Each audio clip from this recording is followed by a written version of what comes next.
શું તમે પણ આયુર્વેદ વિશે આ ખોટી માન્યતાઓ રાખો છો? ફર્સ્ટ, કે આયુર્વેદ ધીમે કામ કરે છે, પણ ના, આયુર્વેદ એક્યુટ ડિસીઝ એટલે કે જો તમારી બીમારી તરતની જ હોય તો એ તરત રિઝલ્ટ આપે છે, પરંતુ ક્રોનિક ડિસીઝ એટલે કે તમારી રોગ 10, 15, 20 વર્ષ સુધી થઈ જાય છે, પછી જો તમે એવું એક્સપેક્ટ કરો છો કે આયુર્વેદમાં તરત રિઝલ્ટ મળી જાય તો એ નથી મળતું. તો એમાં થોડો ટાઈમ લે છે, પરંતુ એ ઈલાજ જડમૂળમાંથી મટાડવાનો હોય છે, તેથી તે ટાઈમ લેવો યોગ્ય છે.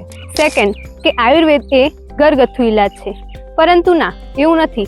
આયુર્વેદ એ આપણા ઋષિઓએ બનાવેલી ચિકિત્સા પ્રણાલી છે જે એકદમ સાયન્ટિફિક પ્રૂવન છે. તેમાં નિદાન એટલે કે રોગ કઈ રીતે થાય છે, સંપ્રાપ્તિ એટલે કે તેની પેથોલોજી શું બને છે, અને ચિકિત્સામાં ઔષધિ, પંચકર્મ, અગ્નિકર્મ જેવી અલગ અલગ ચિકિત્સા પ્રણાલીઓ હોય છે. અને આ ચિકિત્સાઓ દરેક વ્યક્તિની અલગ અલગ હોય છે, એટલે કે દરેક રોગીની સિચ્યુએશન અને રોગની કન્ડિશન પ્રમાણે આ પર્સનલાઇઝ્ડ કેર છે.